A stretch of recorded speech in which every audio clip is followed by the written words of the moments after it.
नमस्कार आणि गंगा एज्युकेशनमध्ये आपलं पुन्हा एकदा हार्दिक स्वागत आहे.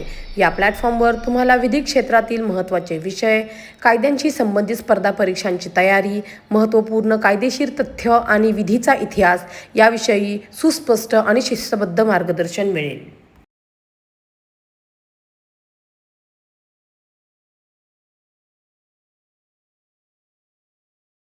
नमस्कार विद्यार्थी मित्रांनो, गंगा एज्युकेशनमध्ये तुमचं मनापासून स्वागत आहे. लॉ स्टुडंट्सचा हक्काचा लर्निंग पार्टनर. आजच्या या विशेष विश्लेषणात आपण LLB, LLM आणि UGC नेटच्या परीक्षांसाठी अत्यंत महत्त्वाच्या अशा एका टॉपिकवर सविस्तर चर्चा करणार आहोत आणि तो टॉपिक आहे व्हाईट कॉलर क्राईम्सचे वर्गीकरण. आता एडविन सदरलँड यांनी 1939 मध्ये प्रथम ही व्हाईट कॉलर क्राईमची संकल्पना जगासमोर मांडली, हे तुम्हाला माहीत असेलच. पण प्रत्यक्ष गुन्हेगाराचं स्वरूप आणि तो गुन्हा कोणत्या परिस्थितीत घडला यावरून त्याचं वर्गीकरण नेमकं कसं केलं जातं. चला तर मग याचं एक सखोल आणि एक्झाम ओरिएंटेड विश्लेषण पाहूया. आजचं ही विश्लेषण आपण 5 सोप्या टप्प्यांमध्ये कव्हर करणार आहोत.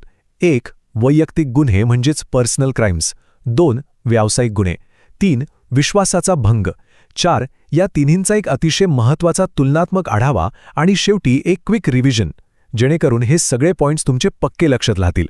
चला सुरुवात करूया आपल्या पहिल्या कॅटेगरीपासून. 1. पर्सनल क्राईम्स किंवा इंडिव्हिज्युअल व्हाईट कॉलर क्राईम्स. तर पर्सनल क्राईम्स म्हणजे नेमकं काय? बघा, साध्या शब्दांत सांगायचं तर जेव्हा एखादी व्यक्ती स्वतंत्रपणे आणि फक्त स्वतःच्या आर्थिक फायद्यासाठी एखादा गुन्हा करते तेव्हा त्याला पर्सनल क्राईम म्हणतात. इथे लक्षात घेण्यासारखी गोष्ट म्हणजे ती व्यक्ती तिच्या कंपनीच्या किंवा मालकाच्या फायद्यासाठी अजिबात काम करत नसते. स्वतःच्या व्यावसायिक पदाचा किंवा कौशल्याचा उपयोग केवळ स्वतःचे खिसे भरण्यासाठी केला जातो, हा यातला मुख्य धागा आहे. आता परीक्षेच्या दृष्टीने काही कीवर्ड्स डोक्यात अगदी फिट बसवून ठेवा.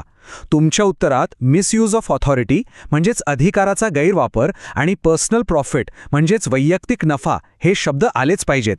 हा गुन्हा सहसा एकाच व्यक्तीपुरता मर्यादित असतो आणि जसं मी मगाशी म्हणालो, यात बहुतांश वेळा त्यांच्या कंपनीचा किंवा बॉसचा काहीही संबंध नसतो. ते पूर्णपणे अंधारात असू शकतात.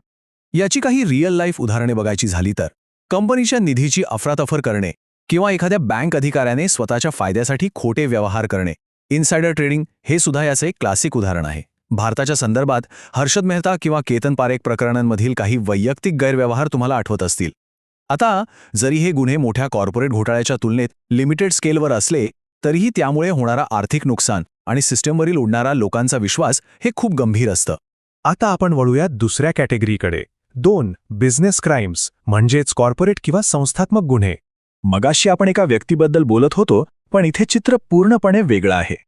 व्यावसायिक गुन्हे म्हणजे असे गुन्हे जे स्वतः एखादी कंपनी, कॉर्पोरेशन किंवा संस्था करते.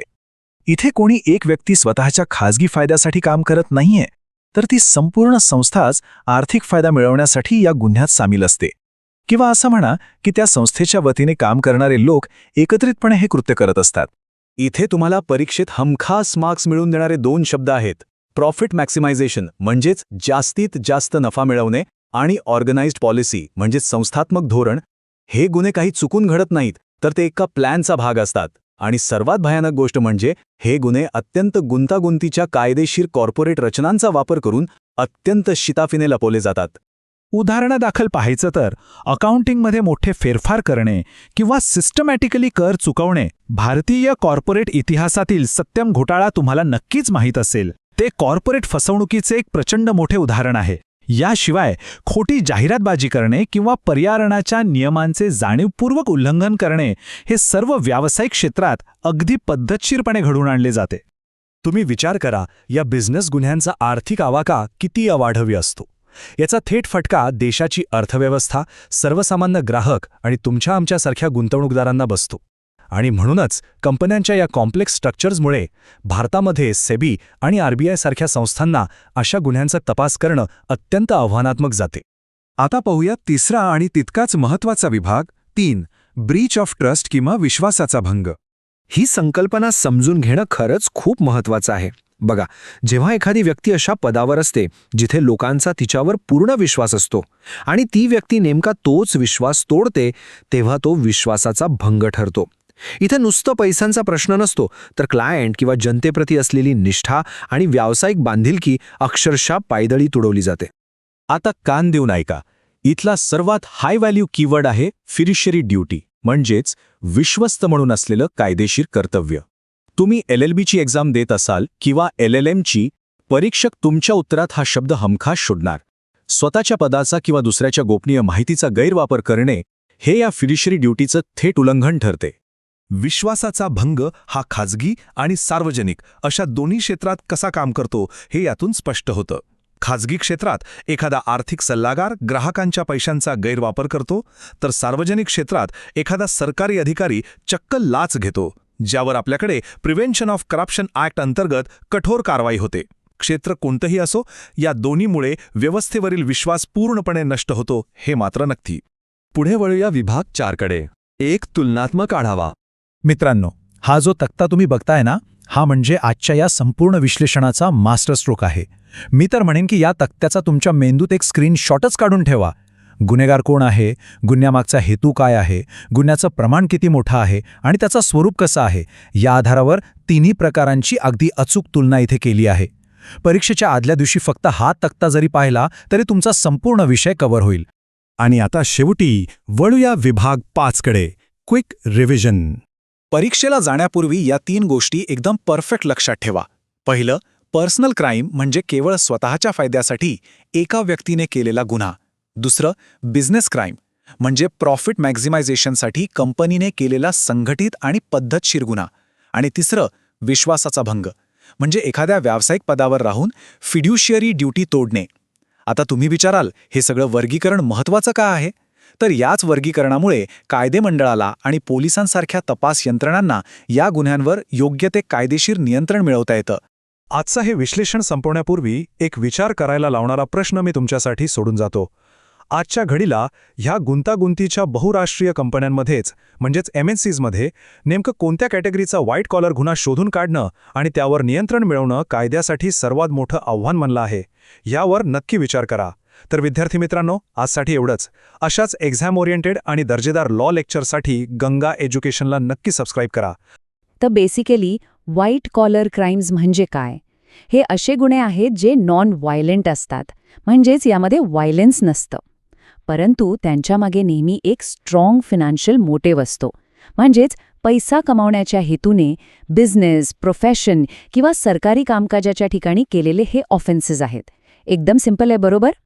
आजच्या या सेशनमध्ये आपण आपल्या सोर्स मटेरियलमधली ही 20 उदाहरणे 4 मुख्य बकेट्समध्ये डिवाइड केली आहेत. Financial frauds, professional malpractices, crimes against government, public health exploitation आणि शेवटी एक quick exam revision. Bucket number 8, financial and banking frauds. या कॅटेगरीमध्ये सर्वात कॉमन म्हणजे टॅक्स इव्हेजन, जिथे उत्पन्न लपावून सरकारी महसुलाचे नुकसान केले जाते. दुसरीकडे क्रेडिट कार्ड किंवा लोन फ्रॉड्स आणि चेक फोजरीसारखे बँक फ्रॉड्स थेट फायनान्शियल इन्स्टिट्यूशन्सची फसवणूक करतात. म्हणजेच हे प्युअर मॉनिटरी मॅन्युप्युलेशन आहे. आता इन्शुरन्स फ्रॉड्सबद्दल बोलूया. हे तर आपण खूपदा ऐकलं असेल. खोटे ॲक्सिडेंट क्लेम्स दाखवणे, नुकसान जास्त दाखवणे किंवा चोरीचं नाटक रचणे. हेतू एकच असतो, कंपनीकडून पैसे उपटणे. एक्झामसाठी हे पॉइंट्स नक्की नोट करून ठेवा. हे 2 टर्म्स आहेत तर एक्झामच्या पॉइंट ऑफ व्ह्यूने ॲब्सोल्युटली क्रुशियल आहेत. एम्बेझलमेंट म्हणजे ट्रस्टने दिलेल्या फंड्सचा गैरवापर किंवा मिसॲप्रोप्रिएशन, आणि सेल्फ डीलिंग म्हणजे स्वतःच्या पदाचा वापर करून स्वतःचाच आर्थिक फायदा करून घेणे. दोन्हीमधला डिफरन्स एकदम क्लिअर हवा. या पहिल्या बकेटचा शेवट होतोय इंटरनॅशनल क्राईम्सने. मनी लॉन्ड्रिंग आणि सायबर क्राईम्स हे कम्प्लिटली बॉर्डरलेस आहेत. हे ग्लोबल इकॉनॉमीला किती हेवीली इम्पॅक्ट करतात हे वेगळं सांगण्याची गरज नाही. दुसरं बकेट आहे प्रोफेशनल अँड बिझनेस मॅलप्रॅक्टिसेस. आता बघूया मोठे बिझनेसेस कसे इन्व्हॉल्व्ड असतात. डिसेप्टिव्ह ॲडव्हर्टायझिंग म्हणजे खोट्या जाहिराती देऊन ग्राहकांची दिशाभूल करणे. ट्रेड सिक्रेट्स चोरणे किंवा प्रॉपर्टी ट्रान्झॅक्शन्समध्ये फेक डॉक्युमेंट्स दाखवून जमीन बळकावणे. कॉर्पोरेट जगात ही मॅलप्रॅक्टिसेस खूप प्रेव्हलंट आहेत. लॉ आणि मेडिसिनसारख्या नोबल प्रोफेशन्समध्ये सुद्धा असे प्रकार घडतात हे वाचून थोडंसं आश्चर्य वाटेल.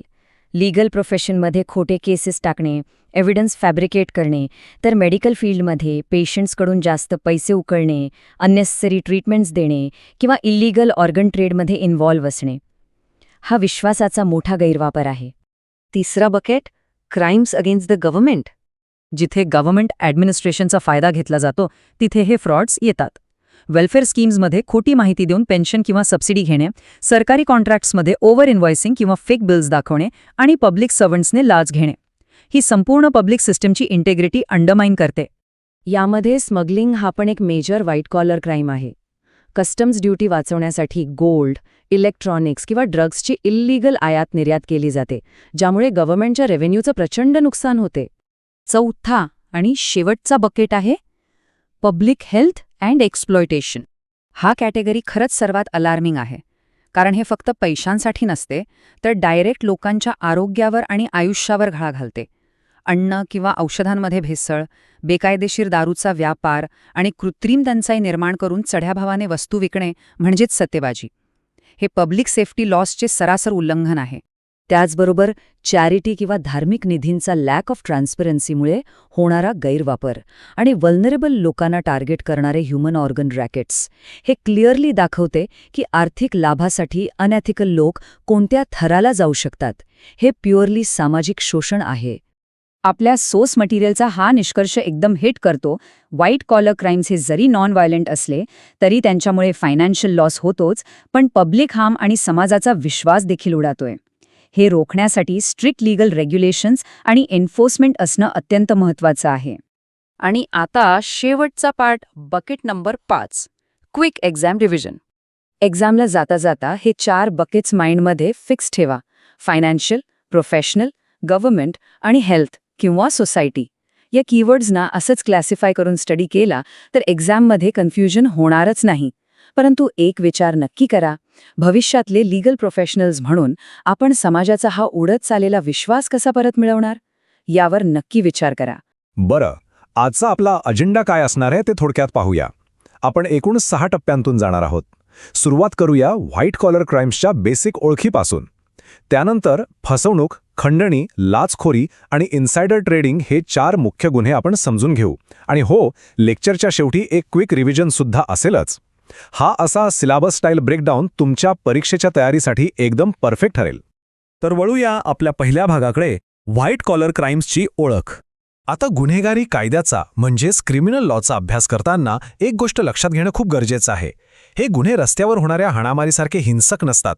हे मुख्यत्वे आर्थिक आणि व्यावसायिक स्वरूपाचे असतात. म्हणजे बघा, हे गुन्हे फसवणूक, दबाव किंवा भ्रष्टाचाराच्या माध्यमातून अत्यंत हुशारीने एसी केबिन्समध्ये बसून केले जातात. आणि जरी यात थेट रक्तपात किंवा हिंसा नसली ना, तरी या गुन्ह्यांचा देशाच्या अर्थव्यवस्थेवर होणारा परिणाम हा लिटरली एखाद्या बॉम्बस्फोटापेक्षाही भयंकर असतो. चला आता आपल्या दुसऱ्या भागाकडे जाऊया, जो आहे फसवणूक म्हणजेच फ्रॉड किंवा चीटिंग. कायद्याच्या दृष्टिकोनातून फसवणुकीची अचूक व्याख्या म्हणजे डेफिनेशन काय आहे? अगदी सोप्या भाषेत सांगायचं तर स्वतःचा बेकायदेशीर फायदा करून घेण्यासाठी जाणीवपूर्वक केलेली समोरच्याची दिशाभूल. ह्यात सर्वात महत्त्वाचा कॅच असा आहे की ह्या कृतीमुळे पीडित व्यक्तीचं म्हणजेच विक्टिमचं थेट आर्थिक नुकसान होणं अगदी मस्ट आहे. परीक्षेच्या दृष्टीनं आन्सर लिहिताना हे 4 आवश्यक घटक तुमच्या उत्तरात असायलाच हवेत. पहिलं म्हणजे खोटा दावा करणं किंवा चुकीची माहिती देणं. दुसरं, समोरच्याला फसवण्याचा स्पष्ट हेतू असणं. तिसरं, पीडित व्यक्तीनं त्या चुकीच्या माहितीवर विश्वास ठेवणं. आणि चौथं म्हणजे त्या विश्वासापोटी झालेलं प्रत्यक्ष आर्थिक नुकसान.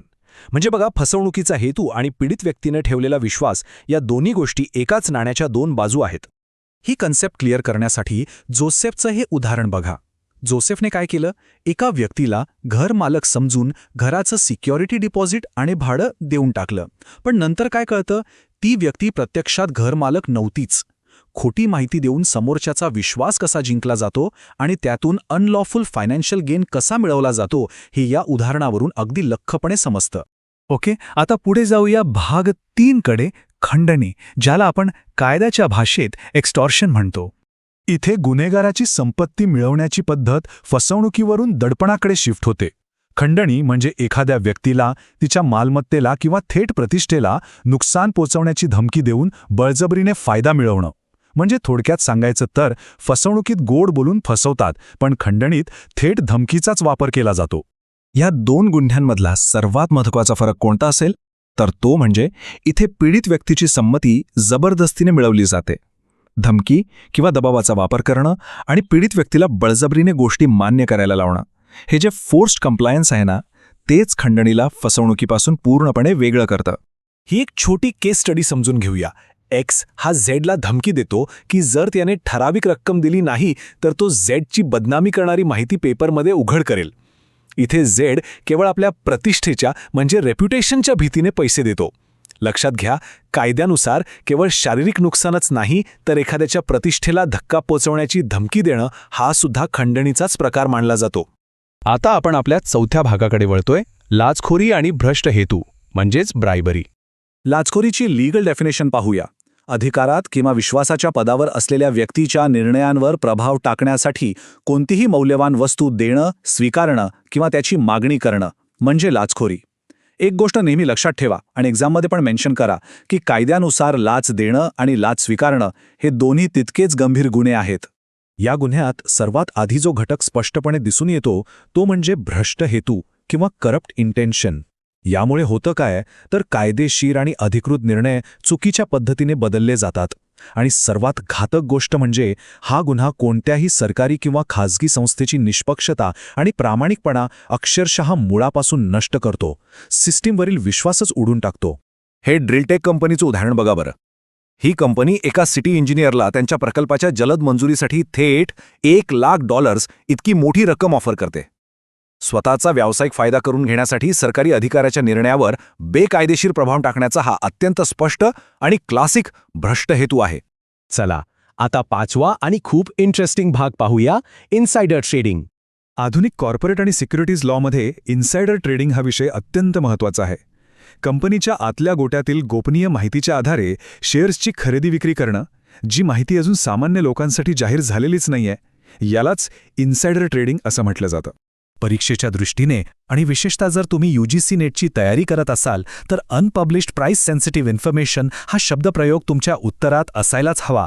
या गोपनीय माहितीमुळे काय होतं तर सामान्य गुंतवणूकदारांच्या तुलनेत या लोकांना एक अनफेअर ॲडव्हान्टेज मिळतो, जो सिक्युरिटीज कायद्यानुसार पूर्णपणे बेकायदेशीर आहे. जेफची ही केस बघा. जेफकडे एका नवीन मेडिकल डिव्हाइसच्या लॉन्चची अत्यंत गोपनीय माहिती होती. आता बातमी पब्लिक होण्याआधीच त्याने ती माहिती आपल्या मित्रांना दिली. मग काय, त्याच्या मित्रांनी बाजारातून अगदी स्वस्तात शेअर्स खरेदी केले. शेअर बाजारात हा असा अनफेअर ॲडव्हान्टेज वापरून बेकायदेशीर आर्थिक नफा कसा मिळवला जातो याचं हे एक उत्तम उदाहरण आहे. भाग 6. आता वेळ झाली आहे एका क्विक रिव्हिजनची. जे काही आपण शिकलो त्याची थोडक्यात उजळणी करूया. एक प्राध्यापक म्हणून मी नक्की सांगेन की हा जो तुलनात्मक तक्ता तुम्हाला स्क्रीनवर दिसतोय ना, तो तुमच्या एक्झामसाठी अगदी गेम चेंजर ठरणार आहे. फ्रॉडमध्ये काय असतं? फसवणूक करून आर्थिक फायदा मिळवला जातो. एक्स्टॉर्शनमध्ये धमकी देऊन मालमत्ता बळकावली जाते.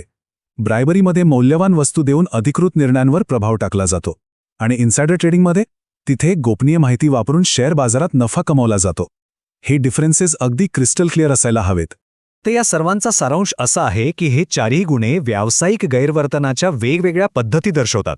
जरी हे पांढरपेशे गुन्हे हिंसक नसले ना, तरी व्यापार आणि अर्थव्यवस्थेवर यांचे अत्यंत गंभीर आणि अक्षरशः विनाशकारी परिणाम होतात.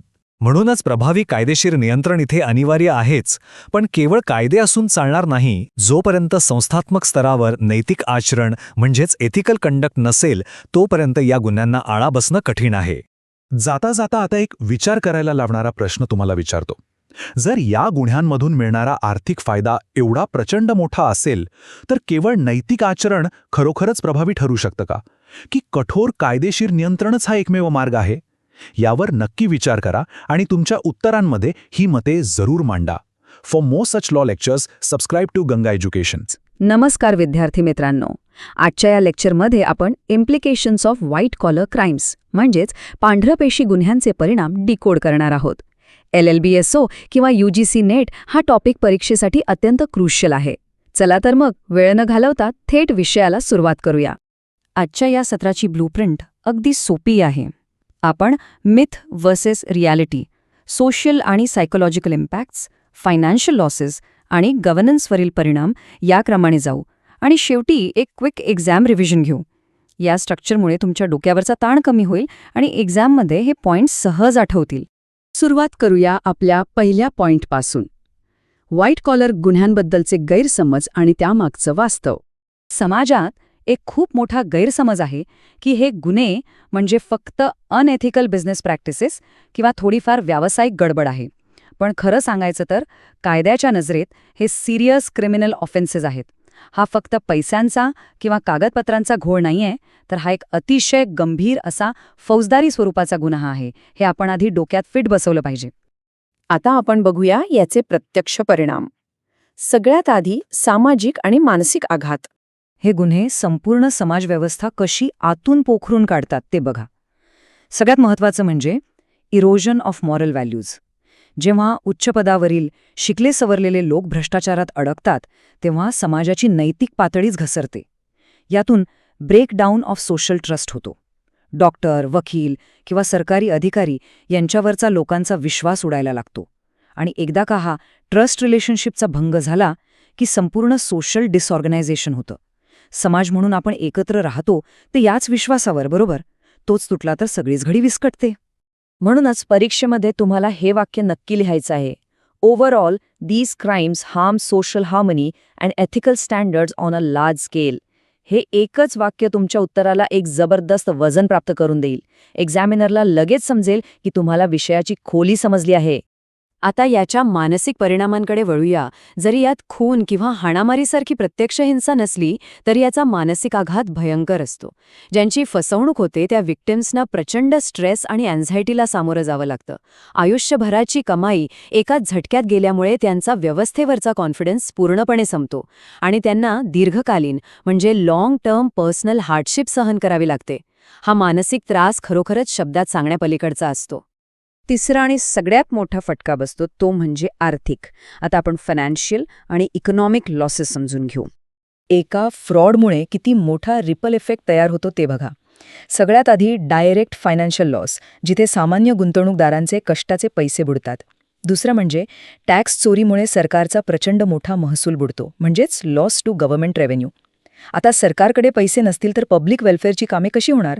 शिवाय काळा बाजारामुळे सामान्य ग्राहकांवरही आर्थिक ओझे पडते. आणि या सगळ्याचा शेवटचा टप्पा म्हणजे इकॉनॉमिक इनइक्वॅलिटी. काही ठराविक गुन्हेगारांच्या हातात वारेमाप संपत्ती जाते आणि समाजात श्रीमंत आणि गरिबांमधली दरी आणखी रुंद होते. जर आपण याची तुलना पारंपरिक गुन्ह्यांशी केली, समजा एखादी चोरी किंवा दरोडा, तर तिथे काही ठराविक लोकांचं नुकसान होतं. पण व्हाईट कॉलर क्राईमची व्याप्ती प्रचंड असते.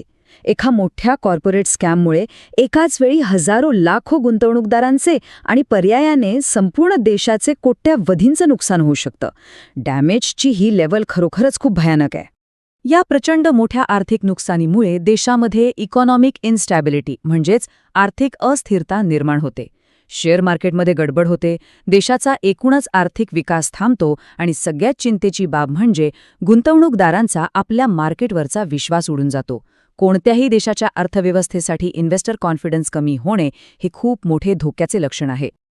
याचा पुढचा टप्पा म्हणजे गव्हर्नन्स अँड इन्स्टिट्यूशनल डॅमेज. प्रशासन आणि संस्थांवर याचा काय परिणाम होतो ते आता बघूया. इथे आपण स्वतःला एक प्रश्न विचारला पाहिजे. व्हॉट हॅपन्स व्हेन ऑफेंडर्स गो अनपनिश्ड? जेव्हा या हाय प्रोफाईल गुन्हेगारांना योग्य ती शिक्षा होत नाही तेव्हा नेमकं काय होतं? जेव्हा त्यांना शिक्षा होत नाही तेव्हा संपूर्ण सिस्टीमवरचा विश्वास उडतो.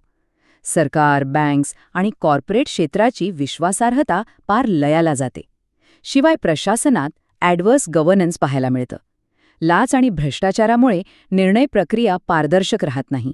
मग जनतेच्या हिताचे निर्णय घेण्याऐवजी फक्त त्या भ्रष्ट लोकांसाठी फायदेशीर ठरणाऱ्या अनफेअर पॉलिसीज बनवल्या जातात. भ्रष्टाचारामुळे आपल्या देशाची प्रगती कशी खुंटते याची एक साखळी आहे. स्टेप 1, विकासासाठी आलेला पैसा फ्रॉड करून दुसरीकडे वळवला जातो. स्टेप 2, यामुळे शिक्षण आणि आरोग्य यांसारख्या अत्यंत महत्त्वाच्या क्षेत्रांची प्रगती मंदावते. आणि स्टेप 3, देशातील इन्फ्रास्ट्रक्चर आणि ओव्हरऑल नॅशनल डेव्हलपमेंटमध्ये खूप मोठे अडथळे निर्माण होतात. म्हणजे एका व्यक्तीच्या लालचेपायी संपूर्ण देश मागे खेचला जातो. चला तर मग आता वेळ आली आहे ती क्विक एक्झाम रिव्हिजनची. पण रिव्हिजन सुरू करण्याआधी हा एक अत्यंत महत्त्वाचा कोट लक्षात ठेवा. It is essential to treat them not merely as unethical practices, but as serious criminal offenses requiring strict legal action and societal awareness. हे वाक्य म्हणजे आजच्या संपूर्ण लेक्चरचा गाभा आहे. हे गुन्हे फक्त अनएथिकल नाहीत, तर त्यांच्यावर कडक कायदेशीर कारवाई होणं आणि समाजात त्याबद्दल जागरूकता असणे खूप आवश्यक आहे. एक्झाममध्ये हे वाक्य नक्की कोट करा. परीक्षेसाठी हा 8 पॉइंट्सचा चेकलिस्ट नेहमी लक्षात ठेवा. 1. Social damage.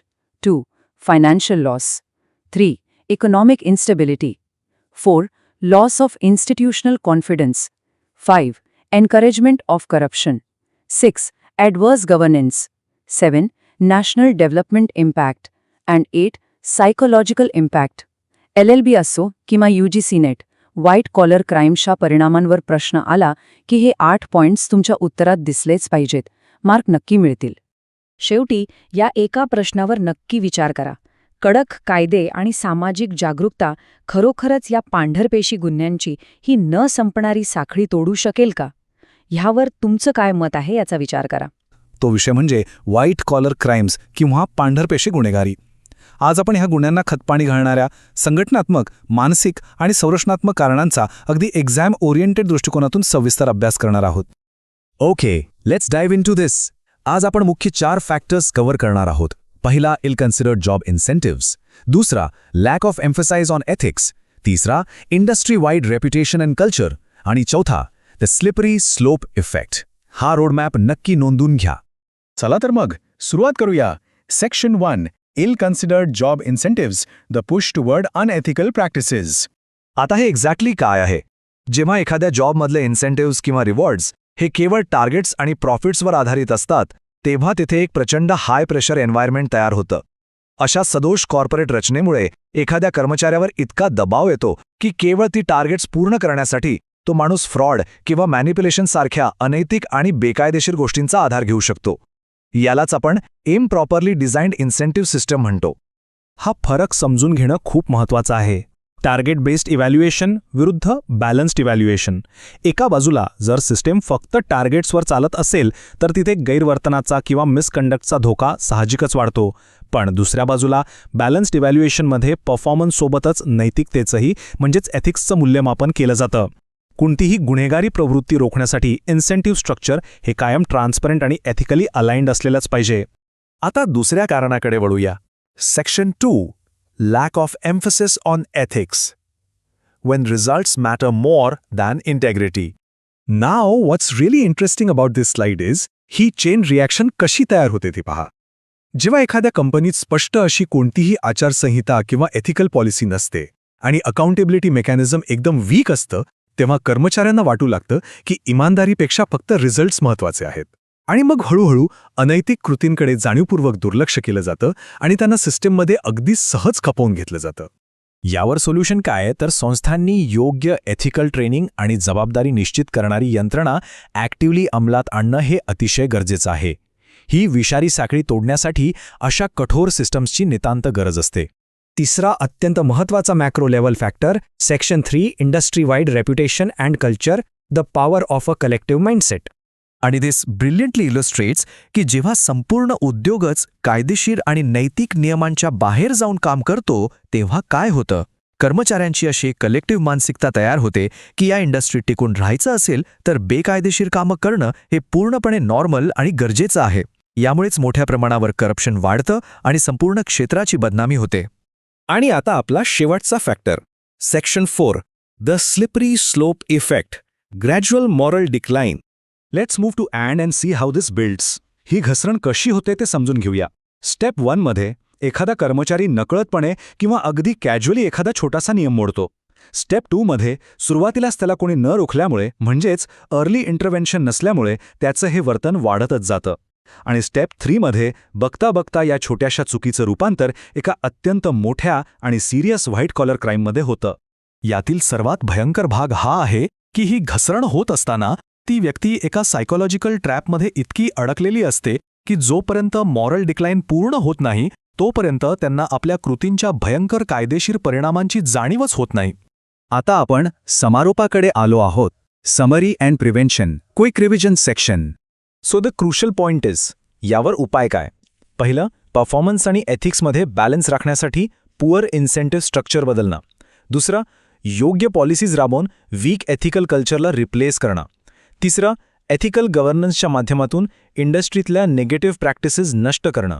आणि चौथं, अर्ली इंटरव्हेन्शनने ही स्लिपरी स्लोपची नैतिक घसरण वेळीच थांबवणं. संस्थात्मक जबाबदारी वाढवण्यासाठी हे उपाय ॲब्सोल्युटली क्रुशल आहेत.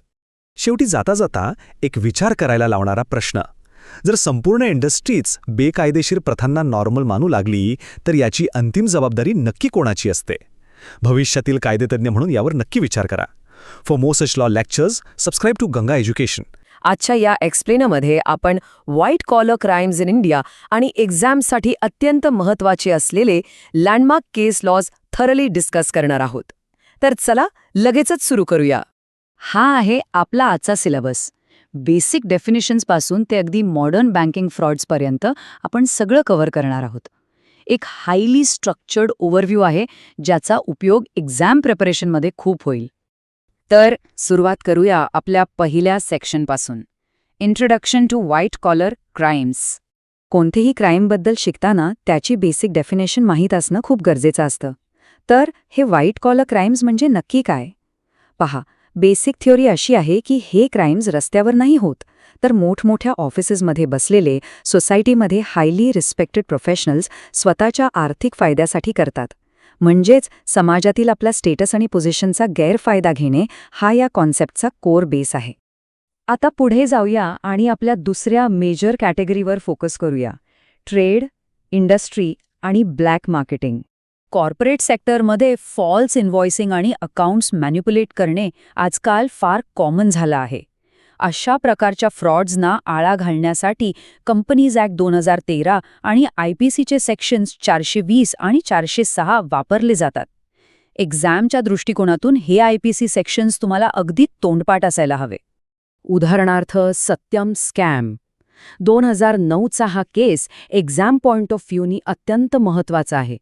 येता चेअरमॅन रामलिंग राजू यांनी कंपनीच्या अकाउंट्समध्ये प्रचंड मॅन्युप्युलेशन केला होता.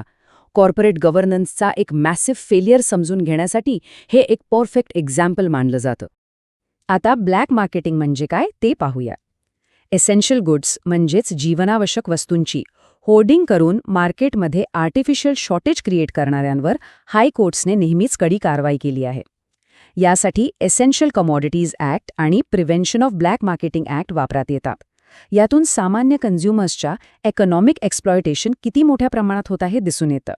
ट्रेननंतर आता आपण आपल्या तिसऱ्या महत्त्वाच्या भागाकडे वळूया, टॅक्स आणि फॉरेन एक्सचेंज. देशाच्या बाहेर इल्लीगल हवाला ट्रान्झॅक्शन्स आणि इम्पोर्ट एक्सपोर्ट व्हायोलेशन्सना डील करण्यासाठी FEMA 1999 आणि कस्टम्स ॲक्ट 1962चा प्रभावी वापर केला जातो. इंटरनॅशनल ट्रेड क्राईम्स रोखण्यासाठी हे दोन लॉज सबसे इम्पॉर्टंट टूल्स आहेत. आता हे लँडमार्क सुप्रीम कोर्ट जजमेंट नक्की ध्यानात ठेवा. Director of enforcement versus MCTM corporation private limited या केसमध्ये सुप्रीम कोर्टने हे अगदी क्लिअर केलं की FEMA व्हायोलेशन्स जरी सिव्हिल लायबिलिटीज असल्या तरी त्याबद्दल स्ट्रिक्टली पनिशमेंट दिली जाऊ शकते. लॉ स्टुडंट्ससाठी हा कॉन्सेप्ट समजून घेणं बेहद गरजेचं आहे. टॅक्स लॉजबद्दल बोलायचा झालास तर इन्कम टॅक्स चोरी आणि ब्लॅक मनी लपवण्यासारख्या क्राईम्स विरुद्ध इन्कम टॅक्स ॲक्ट 1961 आणि नवीन ब्लॅक मनी ॲक्ट 2015 लागू केला जातो. टॅक्स इव्हेजन हा देशाच्या इकॉनॉमीवर एक मोठा धाबा आहे जो ओव्हरऑल डेव्हलपमेंटमध्ये अडथळा निर्माण करतो. टॅक्स इव्हेजन संदर्भात 1985ची मॅकडोवेल केस खूप फेमस आहे. का? कारण या केसमध्ये सुप्रीम कोर्टने लेजिटिमेट टॅक्स प्लॅनिंग आणि इल्लीगल टॅक्स इव्हेजनमधला एक्झॅक्ट डिफरन्स स्पष्ट केला होता. कलरेबल डिव्हाइसेस म्हणजेच कपाटपूर्ण मार्गांचा वापर करून टॅक्स उचलणे कसे बेकायदेशीर आहे हे या केसमध्ये ब्रिलियंटली हायलाईट केलं आहे. चौथा टॉपिक आहे corruption and public office. Public ऑफिसचा गैरफायदा घेणे आणि ब्रायबरी रोखण्यासाठी प्रिव्हेन्शन ऑफ करप्शन ॲक्ट 1988 आणि लोकपाल ॲक्ट 2013 हे प्रायमरी लॉज आहेत. पैशाची लालच आणि वीक लॉ एन्फोर्समेंट ही अशा क्राईम्सची मुख्य कारणे असतात. लॉ एक्झामसाठी हे दोन केसेस अगदी व्हायटल आहेत. 1997च्या विनीत नारायण केसने CBIला अधिक स्ट्रॉंग आणि इंडिपेंडेंट बनवलं, तर 2010च्या 2G स्पेक्ट्रम केसने गव्हर्नमेंट लायसन्स ॲलोकेशनमध्ये लीगल स्क्रुटनी किती महत्त्वाची असते हे दाखवून दिलं.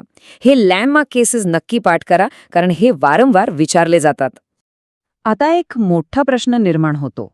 ट्रेडिशनल क्राईम्स तर आहेतच, पण टेक्नॉलॉजी आल्यापासून असे कोणते नवीन आणि highly sophisticated white collar crimes समोर आले आहेत? तर पाचव्या सेक्शनकडे वळूया, इमर्जिंग क्राईम्स इन इंडिया, जिथे आपण मॉडर्न डिजिटल क्राईम्सबद्दल बोलणार आहोत. UGC नेट आणि LLB एक्झामसाठी हा क्लासिफिकेशन टेबल व्यवस्थित समजून घ्या.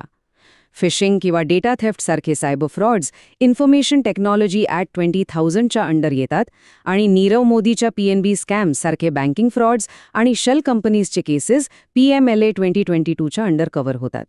हे मॉडर्न क्राईम्स खूप वेगाने वाढत आहेत आणि त्यांचं कॅटेगरायझेशन एक्झाम पर्स्पेक्टिव्हने अत्यंत गरजेचं आहे. तर एक्सप्लेनर एंड करण्याआधी आपण आत्तापर्यंत जे काही डिस्कस केलं आहे त्याचा एक क्विक रिव्हिजन करूया, जेणेकरून सगळे पॉइंट्स व्यवस्थित ध्यानात राहतील. हे बुलेट पॉइंट्स म्हणजे आपल्या आजच्या डिस्कशनचा पूर्ण निचोड आहे. व्हाईट कॉलर क्राईम्स रिस्पेक्टेड प्रोफेशनल्सकडून आर्थिक फायद्यासाठी केले जातात. ट्रेडमध्ये सत्यम स्कॅम आठवतंय, टॅक्समध्ये फिमा व्हायलेशन्स आणि मॅकडॉवेल केस ध्यानात ठेवा. करप्शनसाठी PC ॲक्ट आणि विनीत नारायण केस. आणि मॉडर्न थ्रेट्स म्हणजे सायबर फ्रॉड्स आणि मनी लॉन्ड्रिंग. इकॉनॉमीला प्रोटेक्ट करण्यासाठी एथिकल गव्हर्नन्स आणि स्ट्रिक्ट एन्फोर्समेंट दोन्हीही महत्त्वाचे आहेत. जाता जाता या एक महत्त्वाच्या प्रश्नावर नक्की विचार करा. जेव्हा क्रिमिनल्स टेक्नॉलॉजीचा वापर करून पुढे जात आहेत, तर त्यांच्या सामना करण्यासाठी आपला लीगल फ्रेमवर्क अधिक तिठीने कसा इव्हॉल्व्ह केला जाऊ शकतो. आजच्या या एक्सप्लेनरमध्ये आपण व्हाईट कॉलर क्राईम्सचे सगळे exam relevant aspects thoroughly cover केले आहेत. For more such law lectures subscribe to Ganga education. आजच्या या एक्सप्लेनरमध्ये आपण measures to control white collar crimes यावर डिटेलमध्ये चर्चा करणार आहोत. LLB आणि UGC नेटच्या तयारीसाठी हा एक अतिशय महत्त्वाचा आणि हाय स्कोरिंग टॉपिक आहे, त्यामुळे नक्की लक्ष देऊन ऐका. परीक्षेच्या दृष्टीनं हा संपूर्ण विषय आपण 5 प्रमुख भागांत विभागला आहे. Introduction to WCC control, legal and institutional framework, public awareness and vigilance, corporate governance and technology आणि शेवटी एक क्विक एक्झाम रिव्हिजन समरी. चला तर मग पहिल्या भागापासून सुरुवात करूया. Introduction to WCC control, the major challenge. आजकाल इकॉनॉमिक ग्रोथ आणि टेक्नॉलॉजिकल ॲडव्हान्समेंटमुळे व्हाईट कॉलर क्राईम्स खूप वेगाने वाढत आहेत. गुन्हेगार रोज नवीन सोफिस्टिकेटेड पद्धती वापरत आहेत आणि यातली सर्वात मोठी अडचण काय आहे तर वीक एन्फोर्समेंट, म्हणजे कायद्याची अंमलबजावणी कुठेतरी कमी पडतेय. हर्षद मेहता किंवा सत्यम स्कॅमसारख्या मोठ्या प्रकरणांवरून आपल्याला हेच समजतं की या गुन्ह्यांचं स्वरूप इतकं गुंतागुंतीचं असतं की त्यांना पकडणे आणि कोर्टात सिद्ध करणे खरोखरच एक मोठं आव्हान आहे. आता वळूया दुसऱ्या भागाकडे, जो आहे लीगल अँड इन्स्टिट्यूशनल फ्रेमवर्क, म्हणजेच इन्स्टिट्यूशनल एन्फोर्समेंट. गुन्हेगारांवर वचक निर्माण करण्यासाठी सर्वात पहिला उपाय म्हणजे स्पेशल कोर्ट्स अँड ट्रिब्युनल्सची स्थापना करणे. नॉर्मल कोर्ट्सवर आधीच खूप भार असतो, त्यामुळे अशा विशेष कोर्ट्समुळे केसेस अत्यंत प्रभावीपणे हाताळल्या जातील. स्पीडी ट्रायल्स होतील आणि स्ट्रिक्ट पेनल्टीज तसेच लाँग टर्म इम्प्रिझनमेंट सारख्या शिक्षा वेळेवर देता येतील. कायद्याचा हा डिटरंट इफेक्ट खूप महत्त्वाचा आहे. दुसरा अत्यंत महत्त्वाचा उपाय, जो लॉ स्टुडंट्सला नक्कीच माहीत असावा, तो म्हणजे आपली कायदेशीर चौकट अधिक मजबूत करणे. इंडियन पिनल कोड 1860 सारख्या कायद्यांमध्ये specific socio economic provisions add करून जुने लूप होल्स तातडीने बंद करणे गरजेचे आहे. तसेच आजच्या काळातील सायबर क्राईम्स आणि कॉर्पोरेट फ्रॉड्सला सामोरे जाण्यासाठी आपले कायदे पूर्णपणे अपडेटेड असणे अत्यंत आवश्यक आहे. यामधला एक अतिशय सिस्टमॅटिक आणि युनिफाईड अप्रोच म्हणजे एका डेडिकेटेड नॅशनल क्राईम कमिशनची स्थापना करणे. हे कमिशन प्रामुख्याने 3 गोष्टी करेल: गुन्ह्यांचे बदलते पॅटर्न्स अभ्यासणे, नवीन पॉलिसी रिफॉर्म्स सुचवणे आणि वेगवेगळ्या इन्व्हेस्टिगेटिव्ह एजन्सीजमध्ये योग्य कोऑर्डिनेशन ठेवणे. आणि ह्या इन्स्टिट्यूशनल फ्रेमवर्कचा शेवटचा पण अत्यंत कृतिशील भाग म्हणजे कायद्यांची स्ट्रिक्ट एन्फोर्समेंट. कोणत्याही प्रकारचा बायस किंवा भ्रष्टाचार टाळून थरो इन्व्हेस्टिगेशन झाल्या पाहिजेत.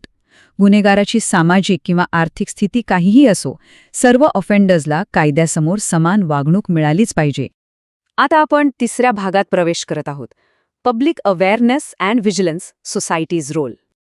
गुन्हेगारी रोखण्यासाठी केवळ कायदे पुरेसे नाहीत, तर समाजात पब्लिक अवेअरनेस निर्माण करण्याची नितांत गरज आहे. यासाठी प्रिंट मीडिया, इलेक्ट्रॉनिक मीडिया आणि डिजिटल प्लॅटफॉर्म्सचा मोठ्या प्रमाणावर वापर झाला पाहिजे. सोबतच लीगल लिटरसी प्रोग्राम्सच्या माध्यमातून सर्वसामान्यांना त्यांचे अधिकार आणि रिपोर्टिंगच्या योग्य पद्धतींबद्दल शिक्षित करणे ही काळाची गरज आहे. परीक्षेतील उत्तरांमध्ये वजन आणण्यासाठी हा विचार नक्की लक्षात ठेवा. Uninformed society is less likely to become a victim of fraud and corruption. हे अगदी खरं आहे. एक जागरूक आणि माहिती असलेला समाज स्वतःच एका प्रिव्हेन्शन शील्डसारखं काम करतो. म्हणूनच पब्लिक व्हिजिलन्स म्हणजे सार्वजनिक सतर्कता हा या प्रिव्हेन्शनचा कॉर्नरस्टोन आहे.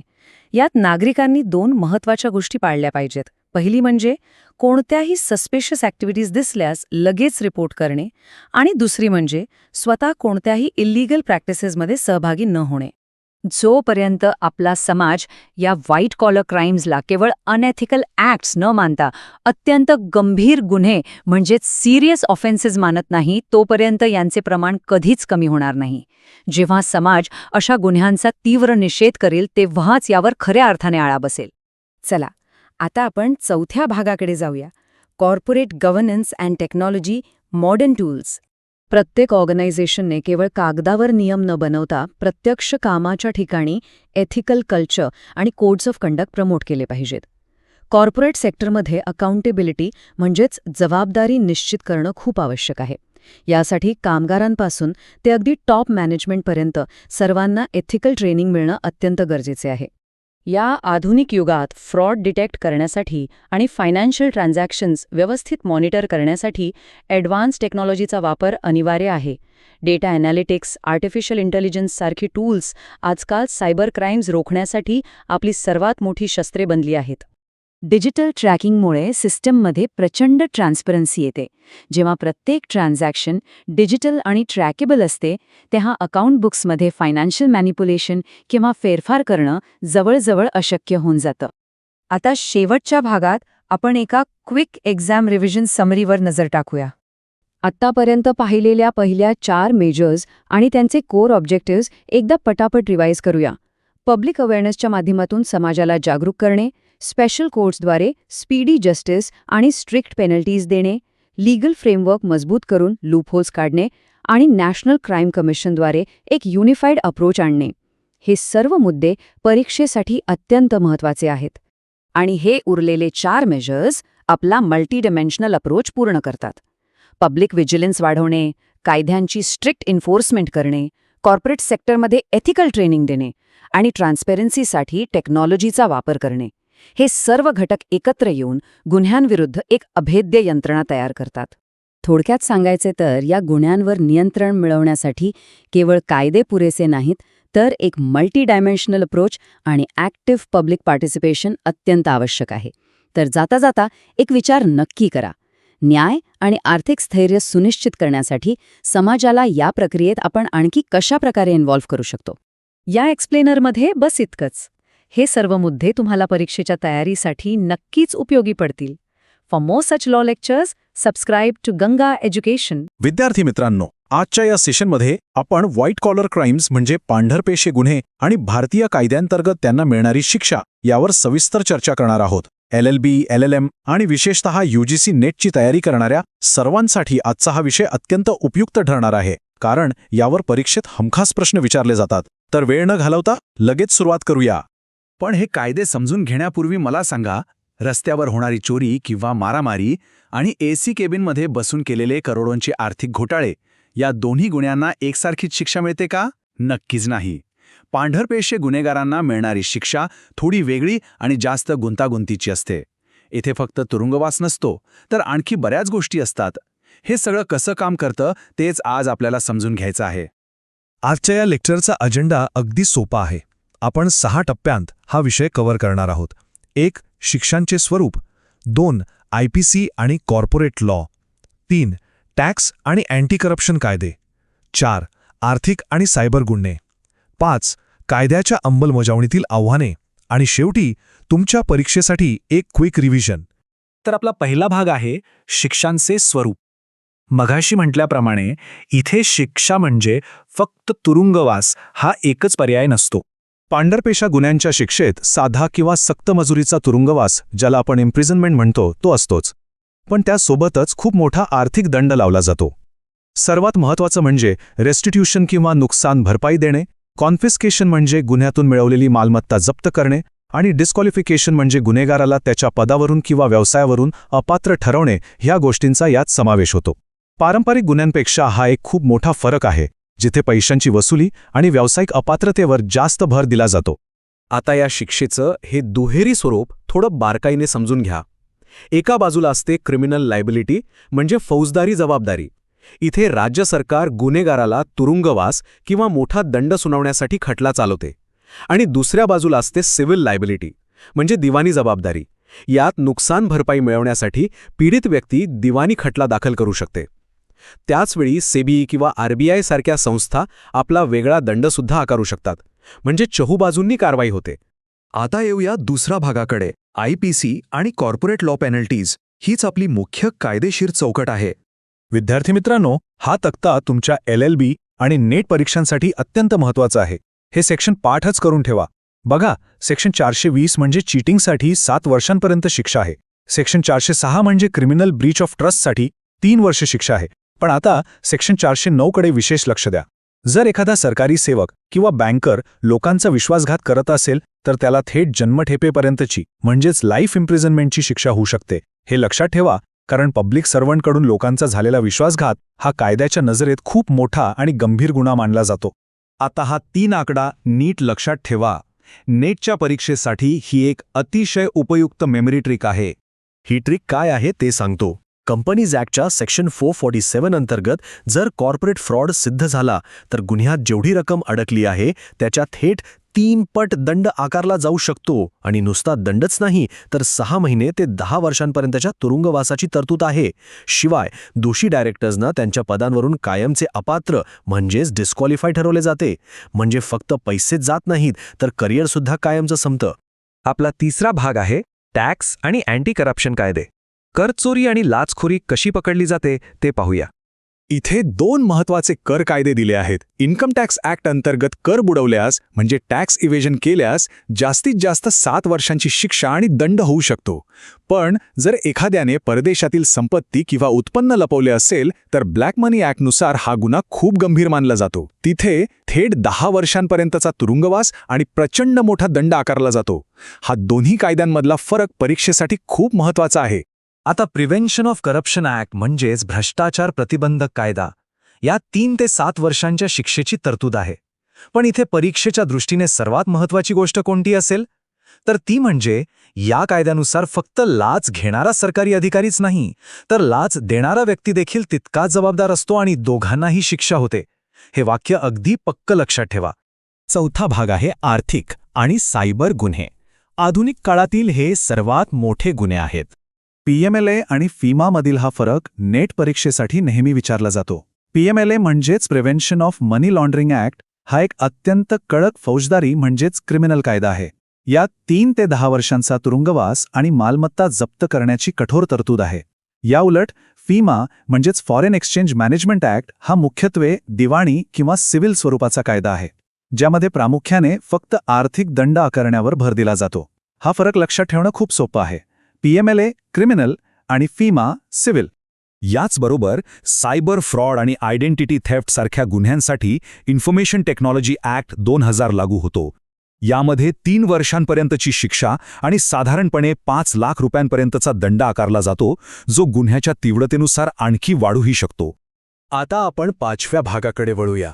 कायद्याच्या अंमलबजावणीतील आव्हाने. एक वास्तव जे आपण नाकारू शकत नाही. आतापर्यंत आपण इतके कडक कायदे पाहिले, पण तरीही बऱ्याचदा हे गुन्हेगार शिक्षेपासून कसे वाचतात याची काही मुख्य कारणे आहेत.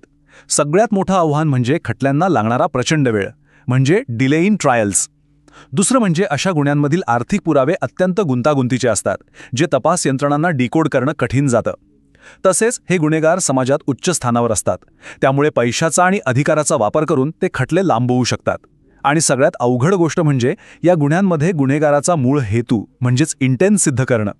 लेक्चरच्या शेवटी आपला 6वा आणि महत्त्वाचा भाग क्विक एक्झाम रिव्हिजन. आत्तापर्यंत जे शिकलो ते एका दृष्टिक्षेपात पाहूया. विद्यार्थी मित्रांनो, हा तक्ता परीक्षेसाठी अगदी पक्का डोक्यात फिट करून ठेवा. पब्लिक ट्रस्ट ब्रीच दिसला की IPC सेक्शन 409 आणि थेट जन्मठेप.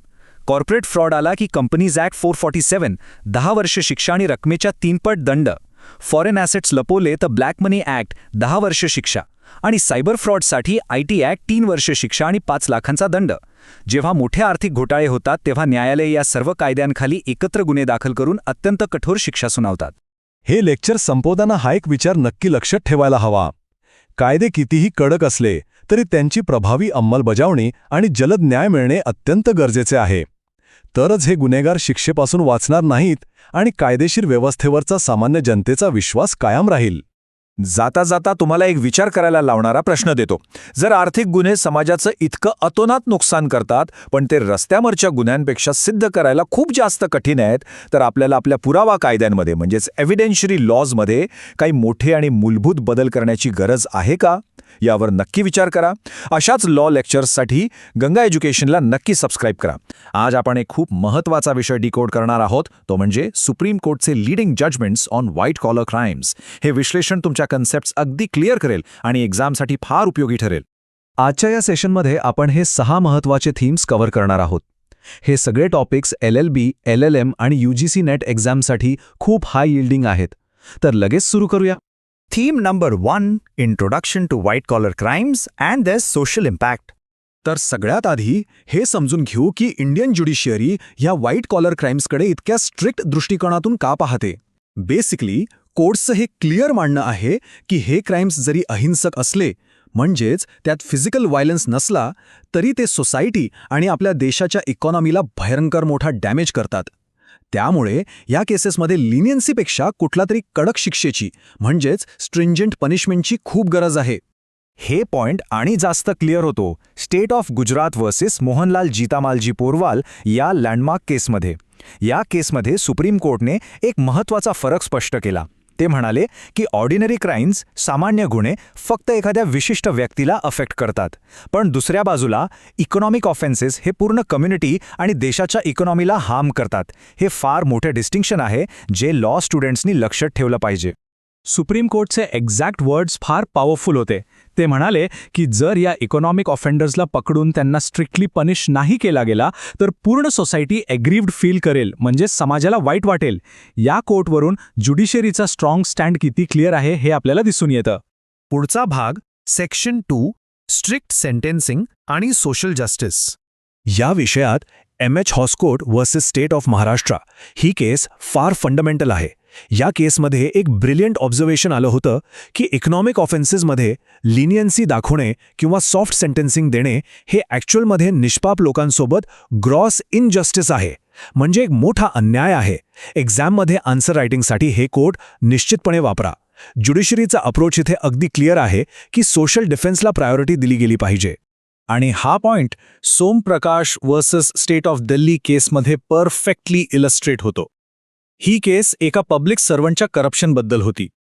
यात एम्फसाइज केला गेला की करप्शन म्हणजे भ्रष्टाचार हे एक सिरियस सोशल इव्हल आहे आणि अशा केसेसमध्ये कोर्ट्सनी डिटरंट पनिशमेंट दिलीच पाहिजे.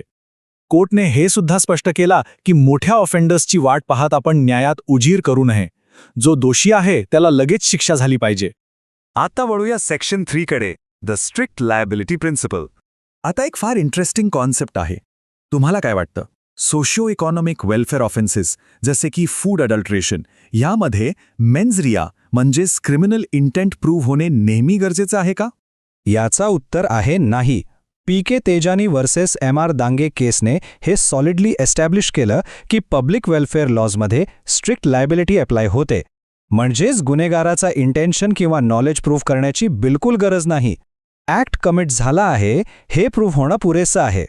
कोर्टने अगदी सिंपल आणि स्ट्रिक्ट शब्दात हे क्लॅरिफाय केलं की जर तुम्ही भेसळयुक्त अन्न विकलात, अडल्ट्रेटेड फूड विकलात, तर तुम्ही दोषी आहात.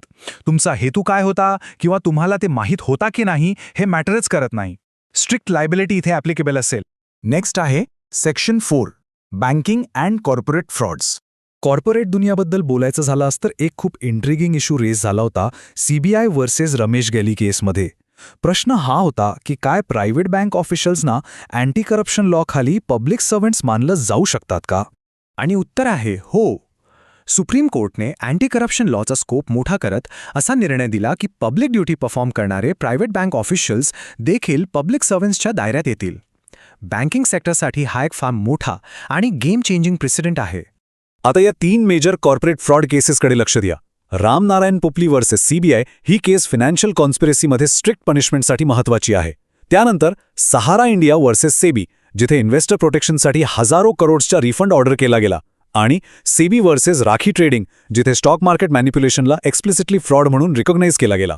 ही तिन्ही केसेस तुमच्या कॉर्पोरेट लॉच्या नोट्समध्ये नक्की असावे. आता पुढचा सेक्शन 5 कोर ज्युडिशियल प्रिन्सिपल्स.